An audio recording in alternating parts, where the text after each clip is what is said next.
Welcome to the NetTuts.com screencast of the week. I'm Jeffrey Way, and today we're going to be building upon some of the things that you've been learning in the last few weeks. So if you go back over what we've been working on, you can see we've been kind of working with this photo website theme. I started out originally showing you how to build a photo site, and then I kind of branched off. If you look last week, we had how to dynamically create thumbnails. That's obviously vital if you're building some kind of photo site. And then we had scanning folders. This screencast showed you how you can make PHP scan a folder and then take each of those files and display them on your website. And then finally,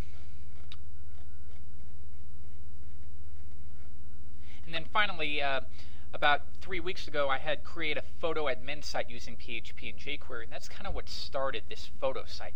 So what I thought today is, I don't want to build off any of these tutorials specifically because for those of you that have not watched them, it's going to be somewhat useless for you. So we're going from scratch, and I'm going to show you how to build the back end for a photo site. So the advantage and disadvantage of this is I'm not going to use any CSS or styling. We're purely going to be focusing on the back end. And then you can take that code and apply it to your own website. And you know, maybe next week or so, maybe I will go in and actually create a layout. But I thought it was important for this tutorial to purely focus on the JavaScript, the PHP, the adding photos, the deleting photos, the updating photos. Because if you combine that with all of the CSS, it's going to be so jumbled that you're not going to come away with anything. So we'll take it in bits and pieces. So let's look at the back end. This is just as basic a skin as we can possibly get. And then, like I said, you can take this and build your own theme. So we have this photo site, My Photos, singular, that should be plural, but no big deal. We have a list of photos, and then you come down here, we have upload a photo, delete a photo. So let's just kind of go through this real quick. Let's click on this photo of bunnies. If I go back here, this is pulling in thumbnails that were dynamically generated. And then if you click on the photo, it then directs you to the full-size image. Now in this instance, these images are larger, but they're still not large enough. So I've used CSS to increase the width, and that's why they're pixelated. But in your case, if your images are large enough, you won't need to do that at all. Okay? So we have an image, we have the option to delete it. We can update the description, so if I click on it, it immediately changes to a text box, and I can say some cute bunnies. Don't you think? And then when I tab off, jQuery is going to asynchronously update the database for us. So tab off, and then it updates it in the database and shows us the new information. If I refresh the page, it retains it. I also have the option of just deleting the photo entirely. If I click this button, it's going to redirect me back to the home page, and now that image has been deleted from the database. I can upload a photo. So let's say I don't choose anything, and I click upload. It's going to come back with please select an image dummy, and please enter a description. So let's select a file to upload. Let me just grab one of these, and I'll just give it a description of my description. Click upload photo, and now this photo up top has been added to it. Once again, it has my description. Let's say, what if by accident I just clear it and I don't enter anything? I tab off.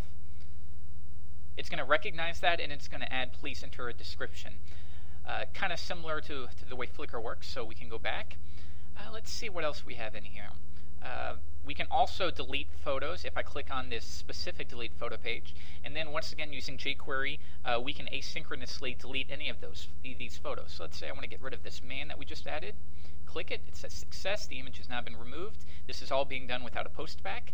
I can do it again and get rid of another one, return to the home page, and now those images have been deleted. So that's enough prep. What I'm going to do is, it requires a good bit of code, so rather than do this by hand and make you guys watch for 2 hours, I'm going to show you step by step through the finished project. So rather than writing everything, I'm going to go through each line of code, and that way we can save a bit of time, and I can focus more on teaching you rather than writing a bunch of code. So let's go in. Here's my code editor of the week. I've been every week trying a different PHP editor to find the best one. Maybe in a couple weeks I'll create a roundup going through all of them. Okay, so let's get started with our home page. Let's go into index.php.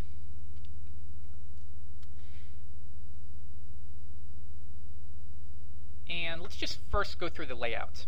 Here's the head tag. We first start with my photos. Let me make that plural. And then we call a PHP function called getPhotos. We'll go to that in a minute. And then we have upload a photo, and then we have this form. So let's go back, and this form relates right here. This is our form.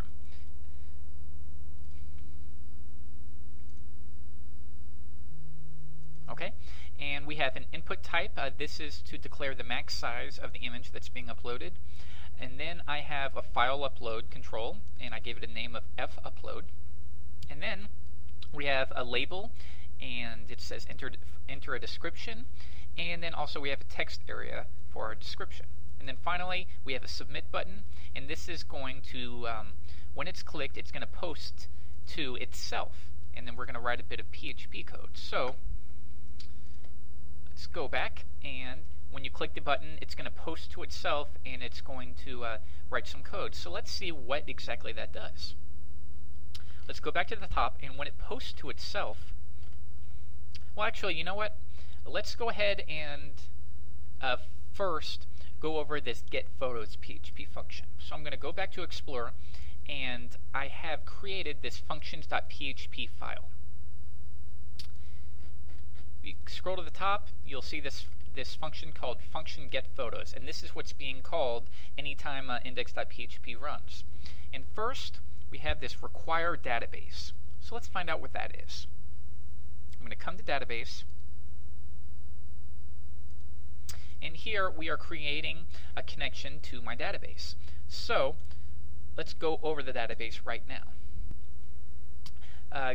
Just in your favorite admin program for your database, I created a new database called My Photos, and I added a table called Photo. Okay? Now each photo is going to have an ID that's auto-incrementing, and it's a primary key. And then we're going to have a description. We're going to have the source to this image, and then tn_source. This is going to be a path to the thumbnail that was created. And then I added this album ID, which I ended up not using, maybe in a later tutorial, so you can just leave that off or delete it if you want. Alright, so now that you have your database set up, let's go back to our code and look over it. Alright, so database.php, this contains just a few variables that we're going to be using across the many different pages. We have the database name, that's equal to the name that you gave your database, which was My Photos. Database server, in my instance, it's localhost. And I haven't set up a user and pass, and you want to make sure that you do this, especially when you send it and deploy it to your server. I'm just working on localhost. I don't need it, but it's very important that you do have a password. And then finally, we're creating a connection to our database using the MySQL improved class or object. So I'm going to create a variable called MySQLi, and that's going to be equal to a new instance of the MySQL improved class. And we're going to pass in these variables that we created up here. So we're just connecting to the database. And if that doesn't work, we're going to die and post an error, or you could write, there was a problem connecting to your database. So let's go back. So now that we know we started creating our connection to our database, the next step would be actually to query that database. So I'm saying select the ID and the thumbnail source from photo, which is the name of our table, and then order by the ID in descending. And this is going to make sure that the most recent photo is shown first. Now you might be wondering why we're only pulling the ID and the thumbnail source. And if you come back, it's because we don't need anything else. I don't need to pull back the description. I don't need to pull back the source to the full-size image. All we need here is just the ID and the thumbnail source. Alright, let's continue on. Result, creating a variable called result, and that's equal to MySQL.query. And now this query, this method needs to accept one parameter, and that's going to contain the string, your query. So if I wanted, I could just copy and paste this and insert it into the parameter, but I'm going to do it a little more clean and add the variable. And once again, if that doesn't work, die. So we're going to try to run our result. If the result ran successfully, we're going to show those photos. So while, and then we're going to create a variable called row, and while row equals result.fetchObject. Now this is going to pull each row that's returned from the database as an individual property or item. And the way we can access it is tnSource equals row.tnSource. So this is going to go for each iteration, for each row that's pulled from the database. Thumbnail source is going to contain that particular row's tn_src cell. So in this instance, if in the database the source was images/tn/1, this variable would be equal to that. And subsequently, source is equal to row.source, id equals row.id for that particular row. And then we're going to print a list item, an anchor tag. Now, don't worry about this too much. We'll go over that in a minute. And then we're going to add a source, and the source of the image is going to be equal to tn_source. All right? And then I'm going to add an alt. I'm just using static, but you could make that equal to like the title or the name of the image if you want. And then also I'm giving an ID to the image that's equal to ID. And you know what? You could probably get rid of that. I don't think it's necessary. But it doesn't hurt to keep it in. And then finally, I'm just going to print a new line. And when that's done, it's going to then go up and cycle again with the next row. And then it's going to go through all of this and then cycle again to the next row until there are no more left. So come back, and that's what's going to give us all of these images here. So that's not too hard, is it? The next step, let's come back to index.php.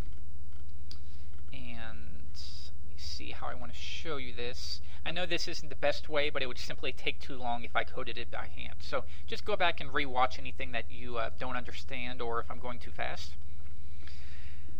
Okay, so now let's focus on when the user wants to upload a photo. And that's going to be in this here. So we have our input field, we have our submit button. When it's clicked, it's going to post to itself. So let's come up to the very top where we write that information. So we start out by requiring 3 files. You already know what database.php is, and that contains the connection to our database. You know what functions is. Functions contains many of our functions, including the get photos that we just analyzed. Now, what is require config.php? That is going to be for the thumbnail creation, so don't worry about that just yet. And I'm going to say here, if is set, we're going to use the files global variable, and the name is fupload. If you come back down here, you can see for the file upload control, I gave it a name of fupload. So we're saying if that variable is set, we're going to start by creating a few variables. Once again, this is just to simplify things. File name.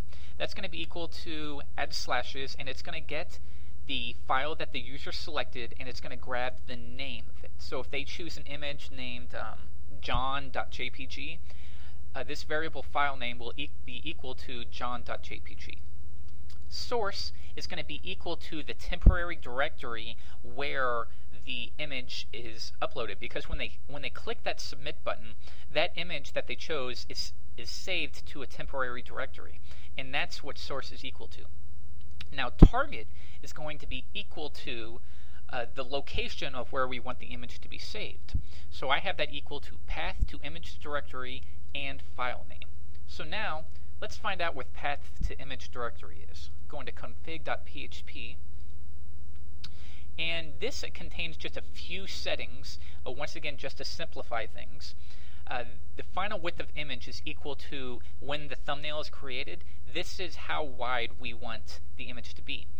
And then I've also set path to image directory. This is where the full-sized image is going to be saved. And then also path to thumbs directory is where the thumbnail file will be saved. So Source is going to be equal to images slash and then whatever the name of the file is. So it'll be images slash john.jpg in our previous example. And then also tn underscore source would be equal to images slash tn slash john.jpg. Alright, so we've created our variables. Now let's do some validation. We need to make sure that the user enters something into that description and that they actually chose a file. Otherwise, we want to throw some kind of error. So if we go back just to refresh your memory, if I just click upload photo, it's going to return, please select an image dummy and please enter a description. So let's figure out how I did that. Nothing too advanced, just some simple validation. And I'm saying if the length of the string, meaning the number of characters in the string, and then we're going to pass in post description, and that's whatever the user entered into that description text box. If they entered less than 4 characters, they probably just didn't enter anything or entered, gibberish. So we're going to create, in that instance, a variable called error, and that's going to be an array, and we're going to create an associative array called description, and that's going to be equal to some information. Please enter a description for your photo. Next, we're going to do some more validation. If file name, and remember file name is equal to the name of the file that the user chose to upload, if that equals nothing, meaning if they didn't even select anything, or if preg match, and then we're going to pass in this regular expression. So we're saying if there is no match, meaning you did not find JPG, GIF, PNG, or JPEG at the end of the string, it means the user did not select an image. So if there was no regular expression, if it did not find that regular expression with this file name, we're going to throw another error, and this time it's going to be no file, and that's going to be equal to please select an image dummy. Okay, so that's what created the validation. Now, moving along, if there was no error right here, if it did not find this variable, it means everything was done successfully. So we're going to create this move uploaded file method. And what this is going to do is it's going to move the image that the user uploaded from that temporary directory into the place that we want it to, which we designated up here.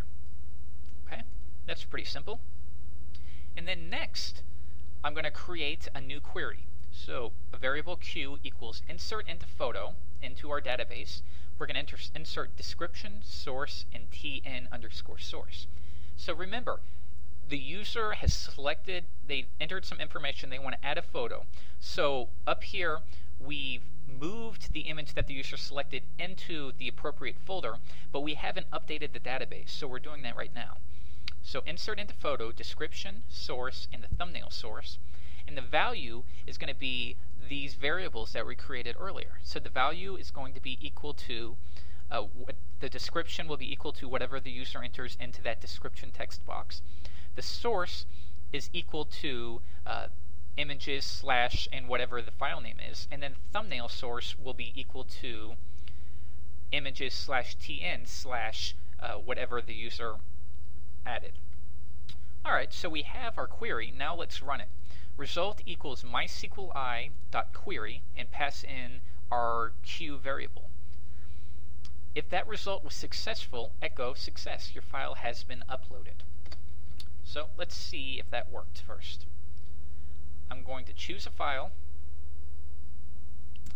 Just pick a random one. Give it a description of description. Click upload photo. And it returns at the bottom success. So let's come back. And now we're calling, after the database has been updated, now the only last step is we've saved the image to our images folder, we've updated the database with the necessary information, now we just need to create that thumbnail. So we're calling create thumbnail. So that's going to be within our functions.php, and if we come down, I've created a function called create thumbnail. Now I don't want to go over this too much, and the reason is I already went over this with you in detail in a previous tutorial. So let's find out where that is. I'll go over it very briefly here, but I recommend if you don't know anything about it, come to, let's find out where it is, how to dynamically create thumbnails. And it's actually the exact script that I used when I created this tutorial. So just come to nettuts.com and look for how to dynamically create thumbnails. It's another screencast, and it'll give you step-by-step instructions for that.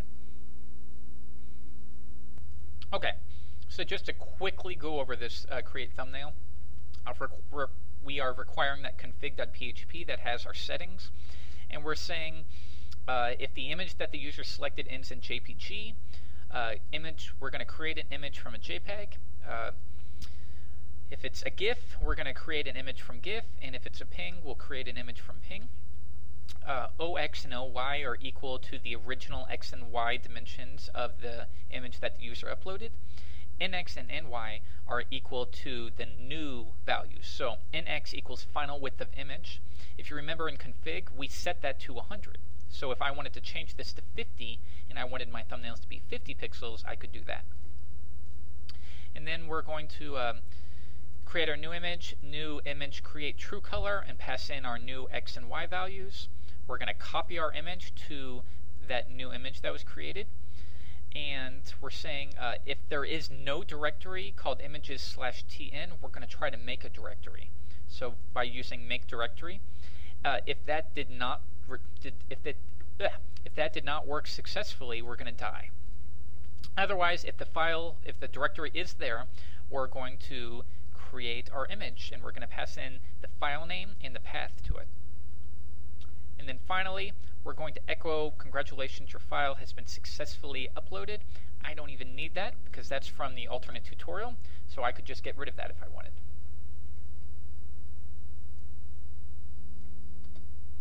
And then, when that's done, we're going to send the user back to index.php, and that's what takes care of it.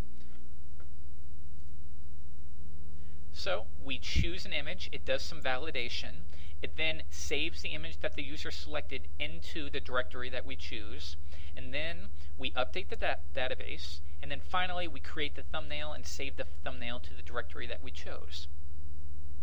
So if that's a little confusing to you, go back and watch the how to dynamically create thumbnails, and then watch this video again, and hopefully it'll start to make sense. So now, let's see what happens when I click on this image. It's going to send me to a new page. And the way that was done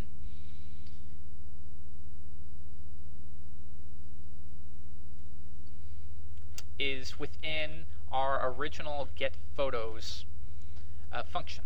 And if you remember here, print, we have this anchor tag, and that's going to be equal to reviewimage.php, and that's the page that I created that will show the user that one photo that was selected. So reviewimage.php, and then we're going to pass in a query string, and ID is going to be equal to ID. And that ID is going to be equal to whatever ID was pulled from the database. Okay, so if this first run through we pull the first item where the ID is 1, it's going to add 1 into that. So it's going to send us to it's going to send us to this page, review image, and ID is 72. So let's see how review_image actually takes that information and pulls the correct photo. So I'm going to open my new file, review_image, and we have some JavaScript here. Don't worry about that just yet. That's going to be used to asynchronously update the database. We have some CSS here. It's really just kind of a reset, so don't worry about that too much. So within our main document, we have this function getChosenPhoto, and we're passing in the global variable get and the ID. So we're passing in whatever ID was in the query string. So in this case, the ID was 72. So we're passing in that value to this function called getChosenPhoto. Let's find out what getChosenPhoto does. Scroll down, getChosenPhoto. It's accepting one parameter, and that parameter is going to be that query string value. And I'm setting that to ID. So we're creating another query, and we're going to select description and source from photo but only the one where the ID of the row in the database is equal to whatever was in that query string. And then we're going to make sure it only brings back 1. So adding limit 1 just to add that extra security. You've seen this many times before. Result equals MySQLi query. Pass in our query string. If the result was successful, we're going to echo out an image, and the source of the image is going to be equal to whatever string was in that source row in the database. And then echo, we're also going to echo whatever description was pulled from the database. And that's what gives us this image. So now some of the fun things is very similar to Flickr actually, I can just click on this text right here and I can change the description without having to go to a new page or wait for a post back. My description goes here. I just tab off, it updates it asynchronously, and we're good to go. So let's see how to do that.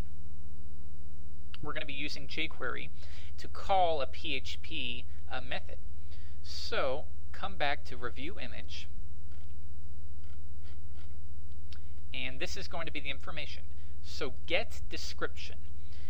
This description is referring to this paragraph of text right here. Okay? So, and by the way, if JavaScript is not enabled, this won't work. And that concerned me for a bit, but then I realized even on the Flickr site, if you have JavaScript disabled, it won't work either. So it's just one of those things where if you have it enabled, then you get a little extra flexibility. So when that paragraph of text is clicked, we're going to run a function.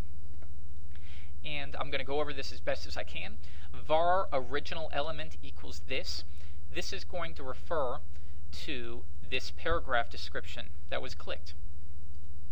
Next, var current text, and that's going to be equal to whatever text is currently displayed. So current text would be equal to my description goes here in this case. All right. So the very first thing that we're going to do when we click it is fade out that paragraph. So this dot fade out, we're going to fade it out very quickly, almost instantaneously. And then dot before, I'm going to add a text area. I'm going to give it an ID of input, give it a width and height, and then the value that's going to be in that text area is equal to current text. So that, remember, current text is whatever is currently in that paragraph. So we're just taking that value and inserting it into our text area. That way the user may only want to maybe correct something or correct a typo like that. That way, if we don't do this, they'll just end up with a blank text area. So let's see what I mean. You click it, we add a text area, and then it inserts that information. All right, let's come back. All right, so now when the input is changed, we're going to run a function. But this is something you need to keep in mind. When you dynamically generate elements with Ajax, you can't immediately call events. So if I use jQuery to create a new list item and append it to the body, I can't then go and fire a click event on that particular list item because it hasn't really become part of the DOM yet. However, there is a jQuery plugin called LiveQuery that does a fabulous job of taking care of this. If you want that, go to nettuts.com, and if you go to, I just added it today because it works perfectly. Go to nettuts.com, click freebies, and I have a posting called LiveQuery. Alternatively, you can just Google it and find it. So when you find that, bring that JavaScript file into your document. And if you scroll to the top, you can see I've done that. Okay? So the way we use it is we use get that input that we just created and call LiveQuery. And the event that we're going to connect to that LiveQuery is change. And then we're going to run a function. And then after that, it's business as usual. Okay, so it's one extra file that'll really save you a lot of time, especially on large projects. Okay, so we're going to create a few more variables. Var ID equals, and we're just going to grab the query string. It's probably not best practice to embed this PHP, but who cares? So var ID equals whatever is in the query string. This param is equal to the input tag that's going to be changed. Now, in case you don't know what the change event is, anytime whatever is within an input field is changed and then the user tabs off, that change event will fire. Alright, and then new text, remember earlier we had current text. New text is going to be equal to whatever the user enters into that text box, and we capture that by using getThis.val, and VAL for value. Alright, now if the user does not enter anything, they just erase whatever's in the text box and changes it, we obviously don't want to update the database with nothing. So if new text equals nothing, we're going to set it to please enter a description. Let's see if that works. I'm going to erase everything, tab off, and it fades in with please enter a description. Alright? So that works just fine. And to actually update the database, we need to use jQuery to call a PHP method. So we can use that by doing a jQuery.ajax, and it's going to accept a few parameters. Type, we could use get or post. I'm going to use post. The URL it's asking what page should I be sent to actually perform the operation. And that's going to be a page called updatephoto.php that we'll work with shortly. Now, data, this is the information that we're going to post to that page. So I want to tell that page what the ID is and what the description is. So ID equals ID, and if we come back here, ID equals whatever the query string is. And description is going to be equal to new text, meaning description is equal to whatever the user enters into that text box. And then when it's successfully when the operation is performed successfully, we're going to remove this param. So remember, this param equals this. This equals the input that was changed. So we're going to get rid of that input field entirely. And then we're going to fade that original element. And if we come back, remember, that's why I set original element to this. That way we could latch onto it and fade the paragraph of text back in. But before we fade it in, I want to make sure that that paragraph contains what the new text that the user entered into the description text box. Alright, so you got the jQuery. If you didn't understand that, go back and watch it again. Some of the other screencasts in recent weeks cover this issue as well. So let's go ahead and check on updatephoto.php. I'm going to come, let's see what we have here. This is what's going to update to the database. So ID, I'm going to create a few variables per usual. ID equals post ID. So remember, this ID is equal to whatever was in that query string, and that's how we can insert into the database, but only insert into that specific row. Title, I don't even need that. I can get rid of that. D for description is going to be equal to whatever the user entered into the text box. So once again, I want to make sure if D equals nothing, when we update the database, we're just going to make that equal to click here to enter a description. Our query is going to be update photo, set description equals D, meaning the description row or description cell is going to be equal to whatever was entered into that text box, but only update the row where the ID is equal to whatever was in that query string. So if we come back here, 72, it's going to say only update the row that has an ID of 72.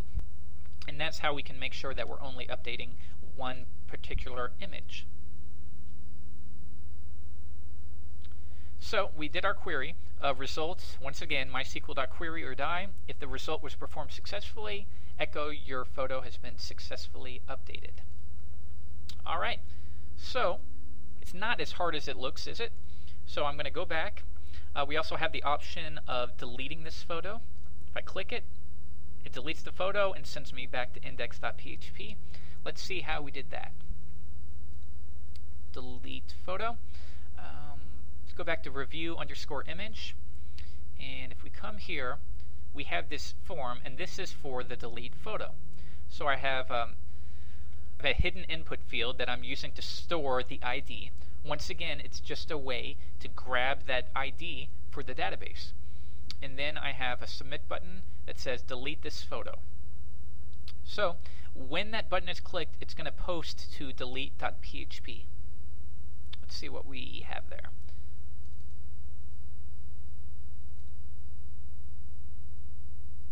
Alright, here's our delete.php, and just with the update, this is going to delete from the database. So require database, get the ID that's in the query string, and delete the row from our photo table, but only the row that has an ID equal to whatever's in the query string. Run the result. If the result's successful, send the user back to index.php. Alright, so that's not too hard. Let's go to this delete.php. Now this is a nice one because you don't have to do all this confirming. You just click on the image you want and it does not post back. It deletes the photo, so I can get rid of the bunnies. It's going to fade out. I can get rid of this chair. I can get rid of this guy singing. I can just get rid of anything I want. This woman running. And it works seamlessly. So let me show you once again, that's not too different from what we've already been doing. That's on a page called delete photo, so let's view that right now. Delete photo.php.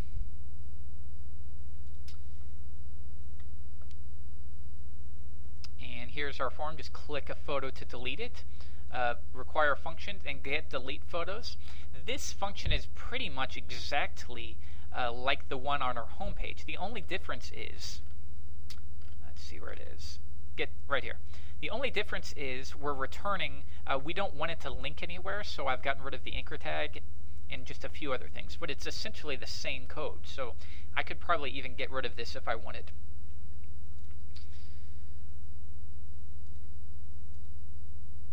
Alright, so that gets the list of photos, and then we're using JavaScript to listen for when an image is clicked. So it's very similar to what we just did. So get an image, meaning when one of these images here is clicked. var ID equals this.attribute.id.